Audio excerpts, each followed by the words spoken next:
My boss looked at me with surprise and asked, "Why did you come in a taxi today? What happened to the car we gave you for your promotion?" Before I could say anything, my husband from HR smiled and said, "Her sister uses that car now." My boss went quiet for a moment, and what he did next made me truly proud. "Why did you come in a taxi today?" Elena Rodriguez was looking at me with concern, her voice gentle but direct. My boss, the woman I respected more than anyone in the company, had just asked me the question I'd been dreading for 3 weeks. "What happened to the car we gave you for your promotion?" I could feel Owen's presence beside me in that conference room like static electricity. My husband, the company's HR director, the man who was supposed to be on my side. Before I could answer, before I could make up another excuse about car trouble or maintenance or anything that would protect him, Owen spoke. "Her sister is using that car now." His tone was so casual, so matter-of-fact, like he was commenting on the weather. Like he hadn't just announced to my boss that he'd given away company property without my permission. The silence that followed lasted maybe 3 seconds.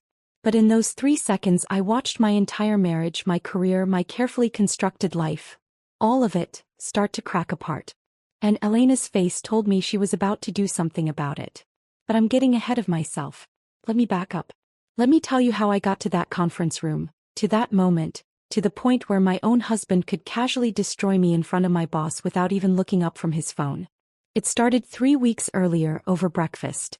I'd woken up at 6:15 a.m. like I had every morning for 6 years, slipping out of bed without waking Owen. The house was silent except for the hum of that expensive espresso machine he'd insisted we buy, restaurant-grade, professional quality, something I'd never learned to use properly because the third time I tried, he'd sighed and taken over because I was doing it wrong. So I made instant coffee instead. The cheap kind Owen said was garbage. I microwaved water in a mug and stirred in the crystals, standing at the kitchen window and watching the sunrise paint Camelback Mountain in shades of pink and gold. My Audi should have been in the driveway. The pearl white Q5 with caramel leather interior that came with my promotion to Senior Solutions Architect last year. My designated parking spot at work had been empty for weeks now, and every morning I stood at this window, I felt that absence like a missing tooth. You can't stop touching it with your tongue even though it hurts. I told myself it was temporary. That Owen's sister Charlotte really did need it. That I was being difficult, materialistic, petty for caring so much about a car.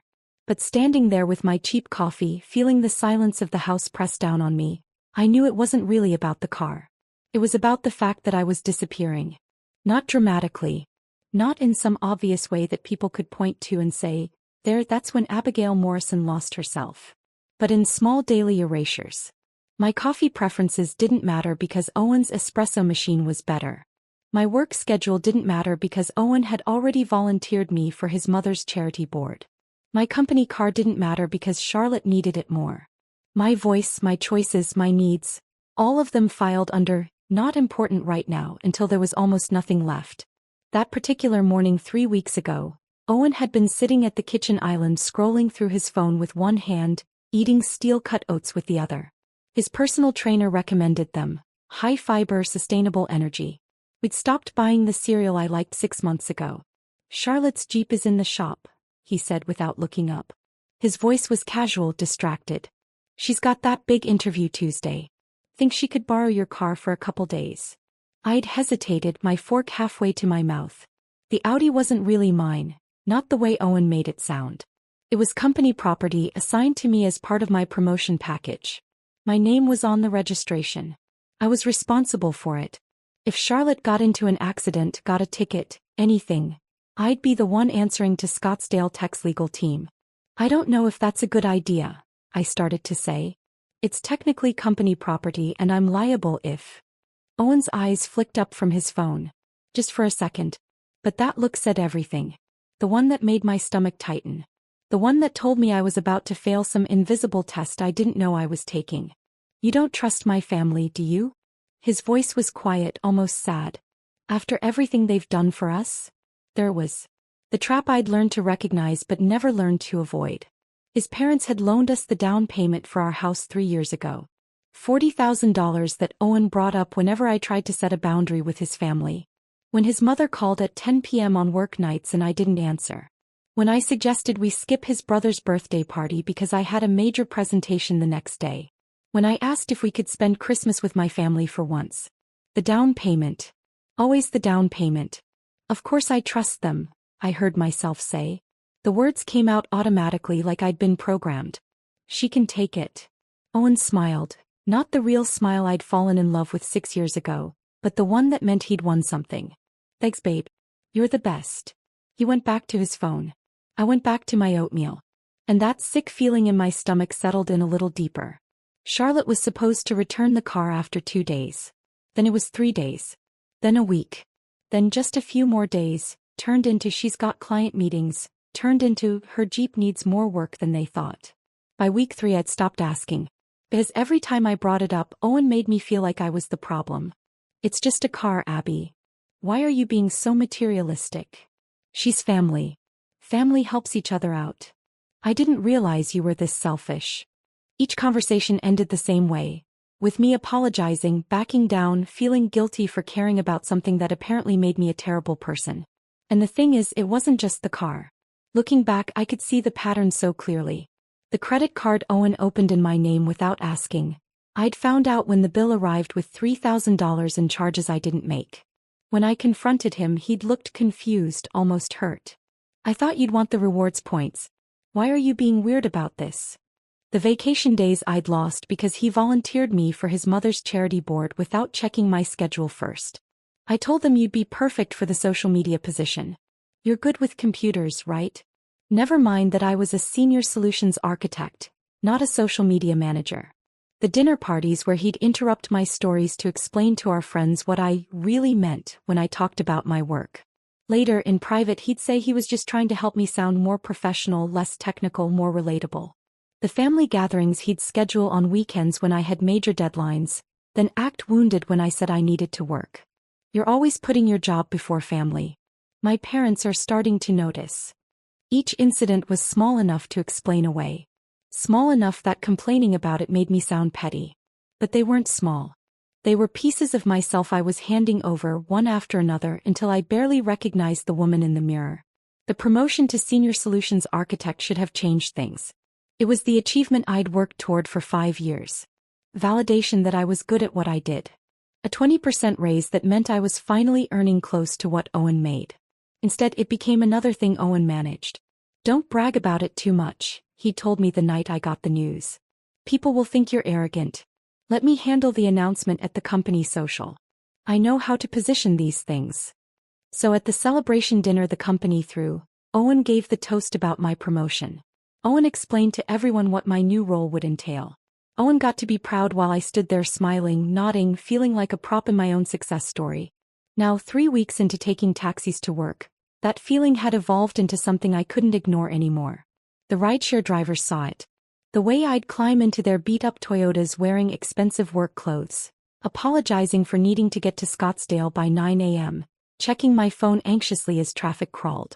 My team saw it. The careful glances they'd exchange when I rushed in 13 minutes late, flustered and apologetic, my hair still damp because I'd had to wait for the rideshare instead of leaving on my own schedule. I'd been the first person in the office every morning for 3 years. Now I was the one who couldn't get it together, who smelled like someone else's vanilla air freshener, who was always running behind. My assistant Jennifer had started giving me those looks. The kind you give someone who's falling apart but won't admit it. Everything okay, Abigail? She'd asked yesterday, her voice gentle. Fine, I'd said automatically. Just some car trouble. She'd nodded, but her eyes said she didn't believe me. The worst part wasn't the logistics or even the money, though watching $15 to $20 disappear every morning added up fast. The worst part was Owen's complete indifference to what this was costing me. Every morning I'd ask about the car. Every morning he'd have a reason why Charlotte needed it just a few more days. When I pushed harder, his patience would evaporate. It's just a car, Abby. Why are you making everything so difficult? And I'd back down. Because somewhere in the past 6 years I'd learned that pushing back cost more than giving in. That Tuesday morning, the morning of the leadership meeting, I'd paid the taxi driver $14 and rushed into the building with 8 minutes to spare. My phone had buzzed with a text from Elena. Asterisk leadership meeting at 9. Conference room B. Don't be late. Asterisk. I'd made it to my desk, grabbed my laptop and walked into that glass-walled conference room at 8:58 a.m. My team was already there. Marcus with his thermal coffee mug. Jennifer with her color-coded planner. The two new hires whose names I kept mixing up. And Owen. Standing next to Elena in his navy suit and burgundy tie, wearing his HR director smile. We'd left home together 40 minutes earlier in tense silence. Now he looked at me like I was just another employee. The meeting started normally enough. Elena discussed Q4 priorities. Marcus presented the new client dashboard. Jennifer outlined the API integration timeline. I tried to focus, but I could feel Owen's presence like a low-voltage current running through the room. Then the meeting ended. People started gathering their laptops, checking their phones, preparing to leave. Abigail, can you stay for a minute? Elena's voice was kind but firm. I froze. Owen was still there, standing by the window with his phone, pretending not to listen. Elena closed the door. And that's when she asked the question that would change everything. Why did you come in a taxi today? The question hung in the air between us. Elena's dark eyes were fixed on mine, concerned but patient. Waiting. What happened to the car we gave you for your promotion? My throat felt tight. I could feel Owen's presence behind me like heat from a furnace. He'd been standing by the window when Elena asked me to stay, pretending to scroll through his phone. But I knew he was listening. I knew that stillness in his posture. The way he held himself when he was absorbing every word, cataloging every response, preparing his counterargument. 6 years of marriage had taught me to read him better than he ever bothered to read me. My mind raced through possible answers. Maintenance issues. Something vague about scheduling conflicts. All the lies I'd been telling myself for 3 weeks, now ready to be deployed to protect him. To protect us. To maintain the carefully constructed image of Abigail Morrison, senior solutions architect, who had her life together. But my mouth wouldn't form the words. And before I could force them out, Owen spoke. Her sister is using that car now. His voice was pleasant. Casual. The same tone he used when mentioning he'd picked up dry cleaning or confirming dinner reservations. Like he was commenting on something completely ordinary and unremarkable. Like he hadn't just told my boss that he'd given away company property without my permission. He didn't even look up from his phone. The silence that followed felt like the air had been sucked out of the room. I watched Elena's expression change in real time, confusion flickering across her face first, her eyebrows drawing together slightly. Then understanding as the words registered. Then something else. Something that looked like anger but controlled. Held behind the professional mask she wore so well. Her eyes moved from Owen to me, and I saw the question in them before she spoke it. I'm sorry, Elena said slowly, her voice carefully neutral. Did you just say her sister is using a company vehicle? Owen finally looked up from his phone. His smile was still in place. That easy, charming smile that had gotten him through 1,000 difficult HR conversations. It's temporary, he said as if that explained everything. Family situation. Charlotte needed reliable transportation for some important meetings. You know how it is. Charlotte is your sister, Elena said. Her voice had gone cold in a way I'd never heard before. Not Abigail's. Something shifted in the air. I felt it like a physical thing. The moment when the performance became real, when the carefully maintained separation between our personal lives and professional lives collapsed completely. And I realized I had a choice to make. I could back Owen up. I could smile and nod and say yes, it was temporary, it was fine, I'd agreed to it. I could protect him the way I'd been protecting him for 6 years, making myself smaller so he could stay comfortable. Or I could tell the truth. Actually, I heard myself say, and my voice sounded strange to my own ears, steadier than I felt, clearer than it had been in months. We never discussed it. Owen's head snapped toward me. The smile faltered for just a second, genuine surprise breaking through his practiced composure. He hadn't expected me to contradict him. Not here. Not in front of my boss. Owen told me his sister needed the car for 2 days. I continued, and now that I'd started, I couldn't seem to stop. That was 3 weeks ago. I've been asking for it back ever since. Abby. Owen's voice had an edge now. A warning. Don't do this here. Don't do what? Something was rising in my chest. 6 years of swallowed words, unspoken resentments, accommodations I'd made while telling myself it was compromise. Tell the truth about what happened to company property? You're making this into something it's not. No, I said, and I was standing now, though I didn't remember getting up. I'm finally being honest about what's been happening. The car is registered to me. It's company property. I'm liable for it. Your sister has had it for 3 weeks without authorization, and every time I've asked for it back, you've made me feel like I'm being unreasonable for caring. Owen's jaw tightened. That muscle in his cheek that twitched when he was angry. This is a private matter between us. We can discuss it at home. It stopped being private when it involved company assets, Elena said, and her voice cut through the tension like a blade. She stood up, and there was something formidable about her in that moment. This woman who'd always been kind to me, encouraging, supportive. Now she looked like someone who could dismantle a person with words alone. Owen, you need to leave. Abigail and I need to talk. As Director of Human Resources, Owen started. You'll recuse yourself from any matters involving your spouse, Elena interrupted, and the smile on her face was sharp enough to draw blood. That's policy.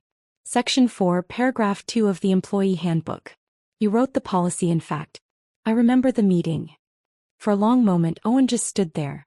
I watched him calculating, weighing his options. His eyes moved from Elena to me and back again. I could see him trying to figure out how to regain control of the situation, how to reframe this so he came out looking reasonable. But there was no reframe available. Not this time. He straightened his tie with sharp, precise movements. Fine, he said, his voice tight. I'll be in my office if you need me. He picked up his phone and walked to the door. His hand was on the handle when he paused, looking back at me. Not at Elena. At me. The expression on his face was one I'd seen before.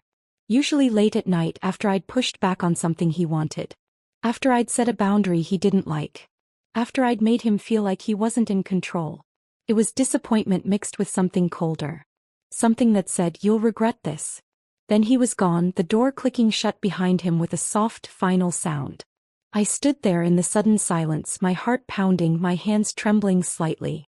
I'd just contradicted my husband in front of my boss. I'd just made our private dysfunction public. I'd just blown up whatever fragile peace we'd been maintaining. And I had no idea what happened next. Elena gestured to the chair across from her. Sit down, Abigail. Her voice was gentler now. I sat, my legs feeling unsteady. I'm going to ask you some questions, Elena said, settling back into her own chair. And I need you to be completely honest with me. Can you do that? I nodded, not trusting my voice. How long has Charlotte had your car? 3 weeks. Almost 3 weeks exactly. And you agreed to let her borrow it? I hesitated. Owen asked if she could use it for a couple of days. Her Jeep was in the shop. He had an interview. I said yes because I stopped, unsure how to explain the trap of that conversation, the way Owen had made it impossible to say no without seeming heartless. Because. Elena prompted gently. Because saying no would have made me look like I didn't trust his family. And his parents loaned us money for our house, and Owen reminds me of that whenever I try to set boundaries with them. Elena's expression didn't change, but I saw something flicker in her eyes. Go on. It was supposed to be 2 days. Then it turned into more. Every time I asked when I'd get it back, Owen had a reason why Charlotte needed it longer. Client meetings. Networking events. Her Jeep needed more work. And when I pushed, he'd make me feel like I was being materialistic and selfish. Like caring about the car meant I was a bad person. The car is company property, Elena said. Assigned to you as part of your compensation package. You're responsible for it. I know. I tried to explain that to Owen, but he said I was hiding behind policy to avoid helping family. Elena was quiet for a moment, her fingers drumming softly on the conference table. Then she asked a question that made my stomach drop. Abigail, is this the first time Owen has used his position or your relationship to influence your professional life? The question sat between us like a live grenade. I thought about the credit card Owen had opened in my name without asking. The way he'd pressured my supervisor to lower my performance ratings because he said it wouldn't look right if I got top marks while other people were being managed out. The vacation days I'd lost because he'd volunteered me for things without checking my schedule. The promotion opportunities I'd missed. And now I wondered if Owen had anything to do with those too. I thought about Vanessa, the woman I'd later learn had worked under Owen years ago, who'd quit because he'd made her work life unbearable after she set boundaries with him. I thought about 6 years of small erosions, tiny compromises, moments where Owen had made me question my own judgment and perception until I couldn't trust myself anymore. "No," I said quietly. "It's not the first time." Elena leaned forward, her expression serious. "I need you to tell me everything, Abigail. Not just about the car. Everything. And I need you to be specific. Dates, conversations, specific instances where Owen's personal relationship with you affected your work or his professional decisions." My hands were shaking. This felt enormous. Dangerous. Like I was about to step off a cliff and I had no idea if there was ground below or just empty air. "What's going to happen?" I whispered. Elena's voice was steady, certain. "What's going to happen is I'm going to retrieve your car today. And then I'm going to have a very serious conversation with our CEO about whether someone who can't maintain professional boundaries should be running our HR department." She stood up and walked to the door, opening it slightly. "David," she called to her assistant, "I need you to contact our legal team. Tell them it's urgent. Unauthorized use of company property and potential conflict of interest in HR operations." Then she turned back to me and her expression softened slightly. "Abigail, I need you to understand something. You're one of our best architects. Your work is exceptional. I've watched you build systems that have saved this company millions of dollars. And I've watched you show up early, stay late, and deliver beyond expectations for 3 years." She paused, choosing her words carefully. "What I should have noticed, and I'm sorry I didn't, is that you've been shrinking. Getting smaller. Less confident. I see it now. And I should have seen it sooner." Tears burned in my eyes. I blinked them back, but one escaped anyway, sliding hot down my cheek. "I thought I was handling it," I said, my voice breaking.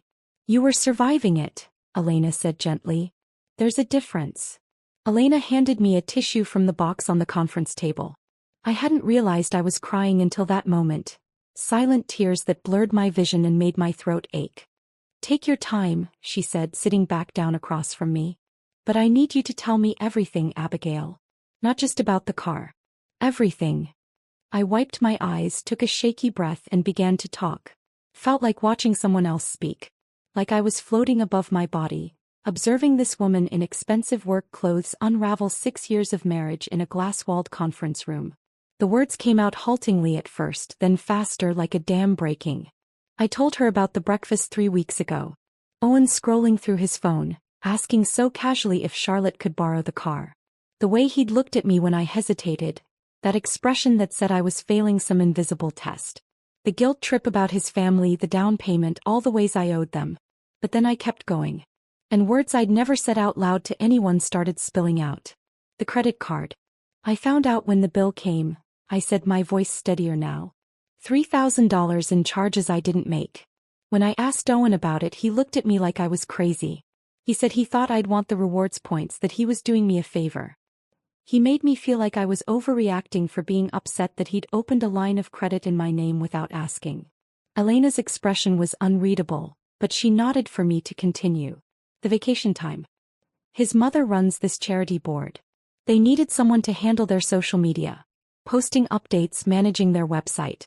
Owen volunteered me without checking my calendar first.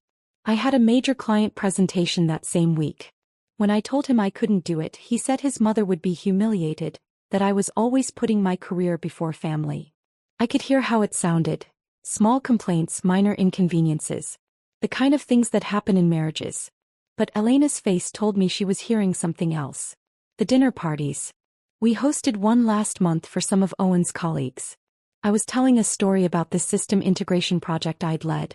It was complex, took 6 months, saved the company about $2 million in operational costs. Owen interrupted me halfway through. He explained it differently, made it sound simpler, less technical. More accessible, he said later. He said I was boring people with jargon, that I needed to learn how to communicate with normal people. My hands were shaking. I pressed them flat against the table. The thing is, these all felt small at the time. Individual incidents that I could explain away. But sitting here now, saying them out loud, I can see a pattern, Elena finished quietly. "You can see a pattern." I nodded, not trusting my voice. Elena was quiet for a long moment, her dark eyes thoughtful. Then she leaned forward slightly and asked the question that made my entire world tilt on its axis. Abigail, has Owen ever used his position as HR director to influence decisions that benefited his family or friends? The air in the room felt thin. I could hear the hum of the air conditioning, the distant sound of voices in the hallway outside, my own heartbeat pounding in my ears. I thought about Trevor, Owen's cousin. Fresh out of community college, barely any experience, but somehow he'd gotten hired into IT despite bombing half his technical interview. I'd heard about it from Marcus, one of the interviewers, who'd been confused when Trevor got the offer despite his recommendation not to hire. Owen had been on that hiring panel. I thought about Owen's college roommate, different Marcus, not my colleague, who'd gotten promoted to team lead in the sales department over two people who'd been with the company longer and had better performance records. Owen had consulted on that promotion decision. I remembered him mentioning it casually over dinner, saying he'd put in a good word. And then I thought about last month. My direct supervisor Paul pulling me aside in the hallway, looking uncomfortable, his eyes not quite meeting mine. Owen thinks maybe we should rate you meets expectations instead of exceeds this quarter, Paul had said carefully, quietly, like he was embarrassed to even be having the conversation. My stomach had dropped. Why? He's worried about optics. With the recent layoffs and performance management initiatives, he thinks it won't look right if you get top marks while other people are being managed out. You understand, right? I'd understood. I'd understood that my own husband was sabotaging my career to avoid the appearance of favoritism. I'd understood that my actual performance didn't matter as much as how it looked. I'd understood that I was supposed to accept a lower rating, a smaller bonus, diminished recognition, all to make Owen's job easier. And I had. I'd accepted it without fighting. Because fighting Owen never ended well. Yes, I told Elena now, my voice barely above a whisper. Yes, he has. Elena's expression went from concern to something harder. Something cold and sharp. I need you to document everything, she said, and her voice had taken on a different quality. Not my kind boss anymore, but someone who was preparing for war. Dates, conversations, specific instances. Every time Owen influenced a hiring decision, a promotion, a performance review. Every time he used his position to benefit himself or his family or his friends. Can you do that? What's going to happen? I asked. The question came out small, frightened. Elena stood up and there was steel in her posture. What's going to happen is I'm going to retrieve your car today. The legal team will send Charlotte a formal demand letter. If she doesn't return it by tomorrow morning, we'll escalate appropriately. She walked to the door and opened it. David, she called to her assistant, I need you to get Richard Chin on the phone. Tell him it's urgent. And contact our legal team. I need them to draft a demand letter for return of company property within the next hour. He turned back to me. And then I'm going to have a very serious conversation with our CEO about whether someone who can't maintain professional boundaries should be running our HR department. My heart was racing. Elena, I don't want to get Owen fired. This isn't about what you want, Elena said, and her voice was firm but not unkind. This is about policy violations, conflicts of interest, and potential abuse of position. If even half of what you've told me can be documented and verified, Owen has created serious liability for this company. She came back to the table, sat down across from me one more time. Abigail, I need you to hear something. You're one of our best architects. The system you designed for client data management, that alone saved us close to $3 million in the first year. The API integration you're working on now is going to revolutionize how we handle vendor relationships. You're not here because of Owen. You're here because you're brilliant at what you do. Her expression softened slightly. But what I should have noticed, and I'm sorry I didn't, is that you've been shrinking. Getting smaller. Less confident. A year ago you would have pushed back when I questioned the API timeline. You would have defended your work. Now you apologize first and explain second. I see it now. I should have seen it sooner. The tears came again, hot and unstoppable. I thought I was handling it. You were surviving it, Elena said gently. There's a difference. She pulled a legal pad from her briefcase and slid it across the table with a pen. Write down everything you can remember. Start with the most recent incidents and work backward. Be as specific as possible. Dates, times, witnesses if there were any. Don't worry about making it organized or formal. Just get it all down. I stared at the blank page, pen in hand, feeling the weight of what I was about to do. Take the rest of the day, Elena said. Don't go home if you don't want to. Go to a coffee shop, a friend's house, anywhere you can think clearly. Write everything down. Send it to me by end of day tomorrow. She stood up, then paused at the door. And Abigail, what Owen did, making you feel crazy for having normal boundaries, using his position to control you, volunteering you for things without consent. That has a name. And it's not okay. Not in a marriage, and definitely not in our workplace. I left the building in a daze. The Phoenix heat hit me like a physical wall when I stepped outside, but I barely felt it. I got into a ride share, another $14 I couldn't really afford, and gave the driver the address of a coffee shop in Scottsdale I used to go to before Owen decided it was overpriced and pretentious. The coffee shop was busy with the late morning crowd. I ordered something expensive without looking at the price, found a corner table and sat there staring at my phone. 17 missed calls from Owen. 23 text messages. We need to talk. Come home. Why are you ignoring me? This is ridiculous, Abby. You're making a huge mistake. My mother is calling me. What did you tell Elena? Answer your phone. I turned the phone face down and tried to breathe. My hands were still shaking. Everything felt surreal. The normalcy of the coffee shop. People on laptops working, couples having conversations, someone's child coloring at a nearby table. The world going on as usual while mine fell apart. I needed to talk to someone. Someone who would tell me if I was overreacting, if I was making too big a deal out of this, if I was about to ruin my marriage over things that didn't really matter. I picked up my phone and called Rachel. She answered on the second ring. Hey, I was just thinking about you. What's up? Rachel, my voice cracked. Something happened at work. With Owen. I need to talk to you. Her tone changed immediately, sharpening with concern. What did he do? So I told her. All of it. The car, the conference room, Elena's questions, the investigation that was about to start. The words tumbled out faster than I could organize them, overlapping and circling back, but Rachel listened without interrupting. When I finished, there was a beat of silence. Then, he did what? Her voice was sharp with fury. Abby, that's not just inconsiderate. That car is your compensation. Your property. Your responsibility. What he did, that's financial abuse. He knew exactly what he was doing. He said it was temporary, I heard myself say weakly. That I was being selfish about family. His family, not yours, Rachel shot back. And he's an HR, he knows company policy better than anyone.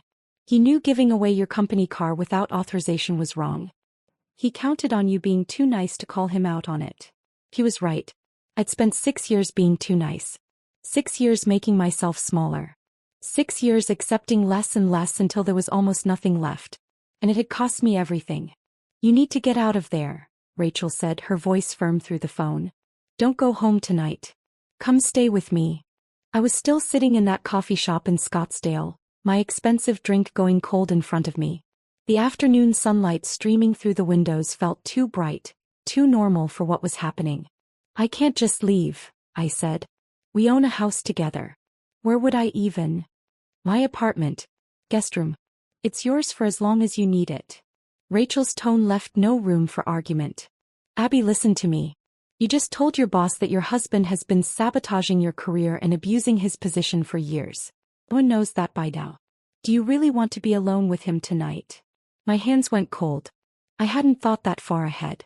Hadn't considered what would happen when Owen and I were in the same house after what I'd done. Pack a bag, Rachel said. I'm serious. Get what you need and come here. We'll figure out the rest tomorrow. I thanked her and hung up. Then I sat there for another 20 minutes staring at my phone, watching the messages from Owen pile up. The tone had shifted from demanding to angry to something that made my stomach twist. You've made a huge mistake. My mother is devastated. I hope you're proud of yourself. This is who you really are, isn't it? Vindictive and cruel. At 3 p.m. a new text came through. Unknown number. I opened it. Your company's lawyers just sent me some threatening letter about the car. Are you serious right now? After everything our family has done for you? You're actually going to destroy Owen's career and humiliate us all over a car? Charlotte, Owen's sister. The one who'd been driving my Audi for 3 weeks. My hands were shaking. Part of me, the part that had been trained over 6 years, wanted to apologize immediately. To text back and say it was all a misunderstanding, that I'd fix it, that I was sorry for causing trouble. But a larger part of me, the part that had finally woken up in that conference room this morning, felt something different. Relief. The company was actually doing something. They'd sent a legal letter. They were taking this seriously. Elena hadn't just made sympathetic noises and sent me home with empty promises. She'd taken action. I didn't respond to Charlotte's text. Instead, I checked my work email. There was a message from Elena, sent 20 minutes ago. Legal team has issued formal demand for return of company property. Vehicle must be returned to Scottsdale Tech Plaza parking lot by 10 a.m. tomorrow, or we will involve law enforcement. You did the right thing, Abigail. I screenshot the email and saved it to 3 different places. Then I turned my phone completely off. I needed silence. Space to think. Room to process what I'd just set in motion without Owen's rage or his family's guilt trips or the constant buzz of notifications telling me I was a terrible person. I ordered another coffee, this one I actually drank, and opened my laptop. The legal pad Elena had given me was in my bag. I pulled it out and started writing. Everything I could remember. The credit card. The vacation time. The dinner parties. The performance reviews. The more I wrote, the clearer the pattern became. By the time I looked up, it was after 5 p.m.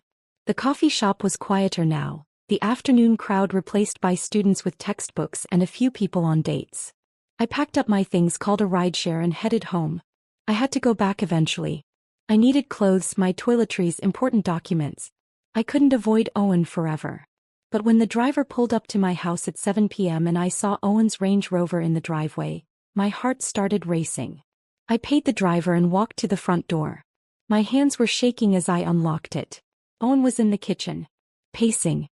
His tie was loosened, his face red, his hair disheveled like he'd been running his hands through it. The second I walked in, he spun toward me. "Do you have any idea what you've done?" His voice was loud, sharp, filled with barely controlled rage.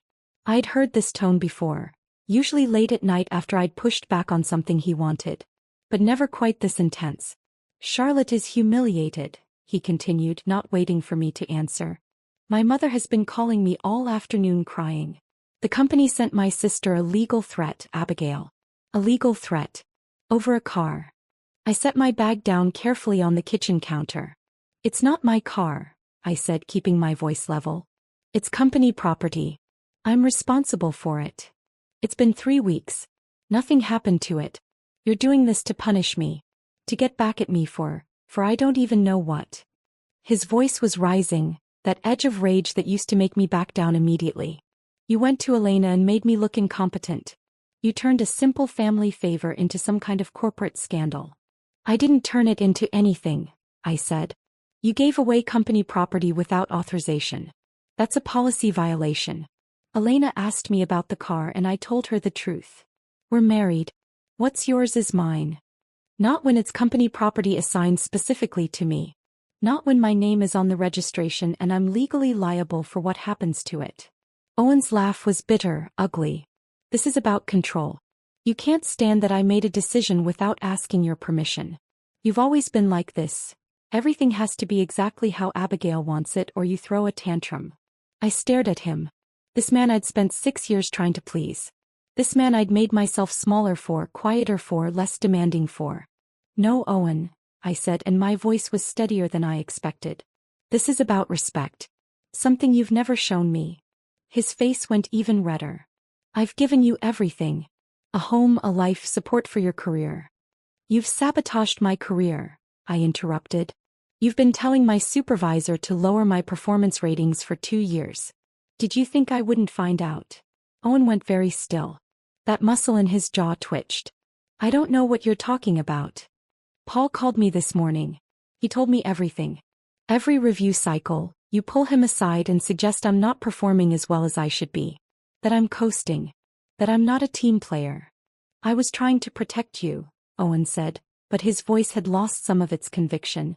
"The optics of you getting top ratings while I'm your husband and the HR director, it would have looked bad for both of us. So you tanked my bonuses and my promotion opportunities to protect your image." "Our image. It's our life, Abby. Our reputation." I picked up my bag. "I'm staying at Rachel's tonight." "You're leaving," Owen's voice cracked slightly. You're actually leaving over this? I'm leaving because I can't be here right now. Because standing in this kitchen with you feels like drowning. I walked to our bedroom, the one we'd shared for 6 years, and started pulling clothes out of the closet. Owen followed me, standing in the doorway. If you leave tonight, don't bother coming back, he said. His voice was quiet now, cold. This is it, Abby. If you walk out that door, we're done. I paused, a sweater in my hands. 6 years ago that threat would have worked. I would have backed down, apologized, done whatever it took to fix things. But that was before. Before the car. Before the conference room. Before I'd finally seen the pattern for what it was. Okay, I said quietly. We're done. I packed 2 bags.